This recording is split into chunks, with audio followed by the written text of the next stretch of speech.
సర్వేకి సంబంధించి చంద్రబాబు నాయుడు గారు తన బడ్జెట్తో పాటు ప్రవేశపెట్టిన సోషో ఎకనామిక్ సర్వే డాక్యుమెంట్ కూడా ఒకసారి బయటికి తీద్దాం.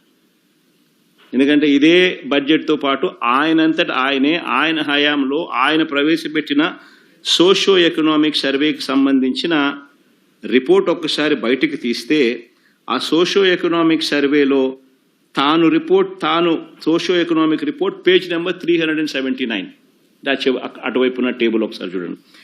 పేజ్ నెంబర్ 379 చూస్తే ఎంఎస్ఎంఈ సెక్టర్, ఇది కొంచెం బ్లోఅప్ చేయడం, ఆ పక్క కొంచెం బ్లోఅప్ చేస్తే ఎంఎస్ఎంఈ సెక్టార్లోనే చంద్రబాబు నాయుడు గారి హయాంలో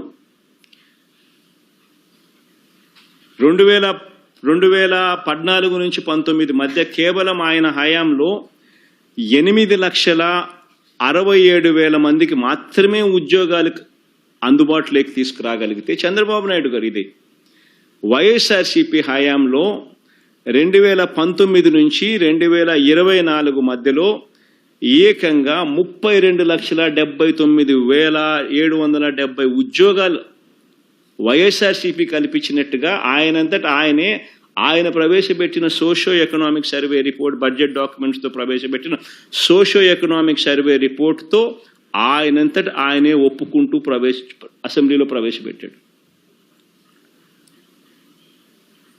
చంద్రబాబు నాయుడే ఆయన 5 సంవత్సరాలకు సంబంధించిన ఆయన డేటా, వైఎస్ఆర్సీపీ ప్రభుత్వ హయాంలకు సంబంధించిన 2019 నుంచి 24 సంబంధించిన data, socio economic survey page number 379లో ఆయనే సోషో ఎకనామిక్ సర్వే ద్వారా చూపించిన డేటా, ఆయన 5 సంవత్సరాలలో ఎంఎస్ఎంఈల ద్వారా క్రియేట్ అయిన ఉద్యోగాలు ఎన్ని అని చూస్తే 8,67,000 ఉద్యోగాలు మాత్రమే ఆయన క్రియేట్ చేయగలిగితే వైఎస్ఆర్సీపీ ప్రభుత్వ హయాంలో 32,79,770 ఉద్యోగాలు క్రియేట్ అయినాయని చెప్పి ఒప్పుకుంటూ ఆయనే చూపించిన డేటా.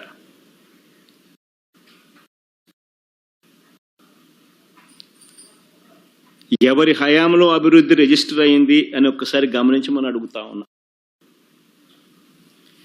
ఇక లార్జ్ అండ్ మెగా యూనిట్స్ కేటగిరీలో కూడా మా 5 సంవత్సరాల హయాంలో 102,000 ఉద్యోగాలు మేము కల్పించినాం. చంద్రబాబు నాయుడు గారి హయాంలో 102,000 కన్నా చాలా తక్కువగానే లార్జ్ అండ్ మెగా యూనిట్స్ కేటగిరీలో కూడా నమోదు కనిపిస్తుంది.